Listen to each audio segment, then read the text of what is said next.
Hey everyone, it's Andrew from IDB. We've looked at gimbals in the past, and this is a really awesome one, the Osmo Mobile from DJI.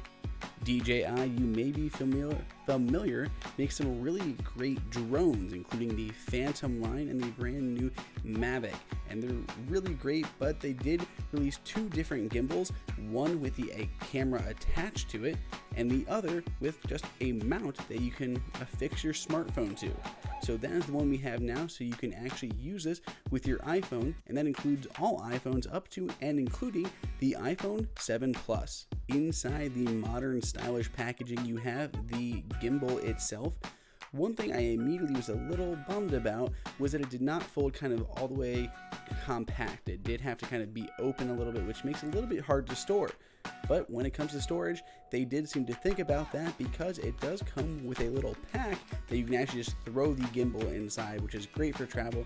Throw it in here and then throw it in a backpack and you're good to go. First impressions is that this gimbal felt great. It was a lot larger in the hand than the other drones or the other gimbals that we had looked at that were a lot thinner, and they felt a little bit more awkward to hold. This had much more of a grip to it, and it even had that trigger around the front, which can do several different cool things that we'll get to in a moment.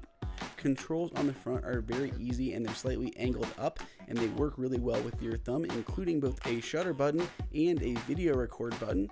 This is similar to a joystick here that I can actually use to control the gimbal and where that camera is pointing. On the right hand side, we do have that little power switch. I can pull that down to turn it on and pull it down again to turn it off. And on the left hand side, we have a tripod mount, so I can use this to actually attach to my tripod and use it for things like time lapses. Lastly, the front sports a trigger that we'll come back to, and the charging slot. I was a little disappointed that it has kind of an odd charging cable. It wasn't like a standard micro USB, but it gets the job done, so just don't lose it. Otherwise, you're going to be out of luck when it comes to actually charging this or buying a new cable. Attaching your phone is really easy. It has this really robust clip that I was really impressed by. A lot of others kind of are springy and you have to hold them open when you put the phone in, whereas this actually has an adjustable knob around back. So first time setting it up, you're going to actually just open that up all the way, slide the phone in all the way to the right, and then tighten down that knob.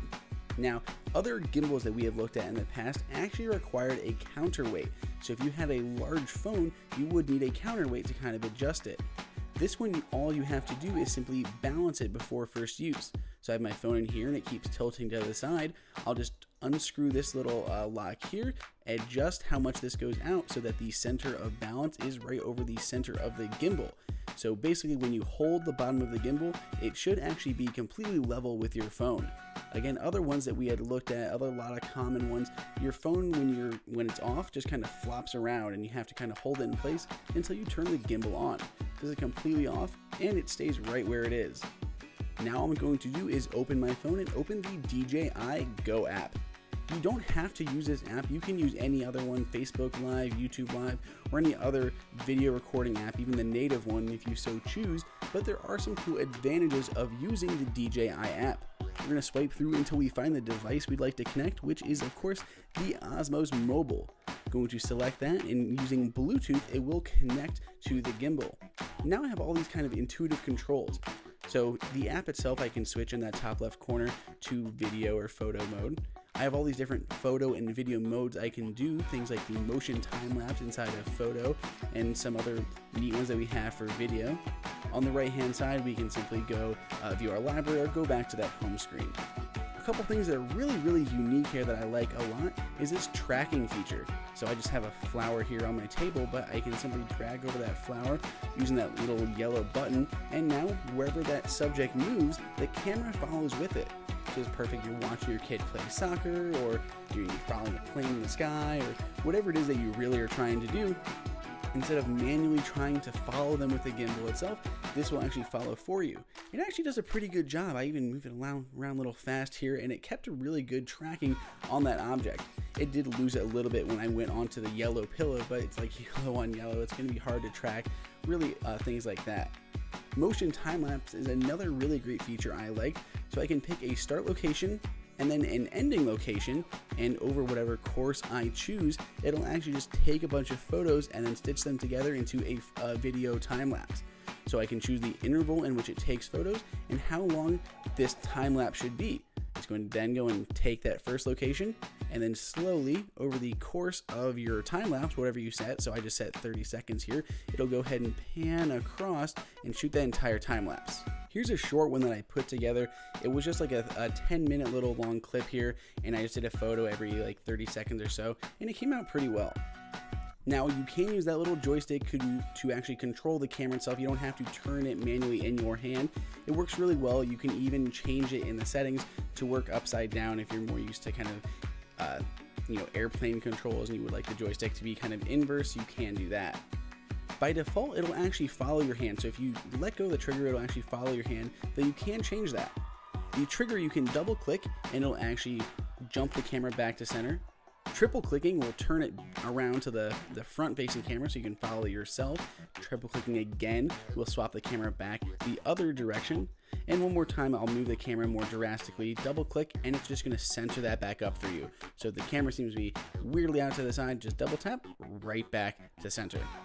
There are a lot of really cool different features in here. You'll have to try it yourself and see if there's any that you really like. One more I want to mention is this 330-degree panorama. So it's almost a full circle, but you simply touch that and it just goes off on itself. It'll immediately just go to the corner and then immediately just go 100 or 330 degrees around, getting almost a perfect circle of a panorama and then automatically stitching those together inside of the app and allowing you to share it. A lot of the stuff I've been testing, I was really happy that did have this tripod mode and that tripod mount on the side. I simply tilted my head to the side and fixed it, though they do sell accessories and kind of mounts that you can more easily attach this to your existing tripods. This was really handy, especially when I was doing those time lapses or other cool shots.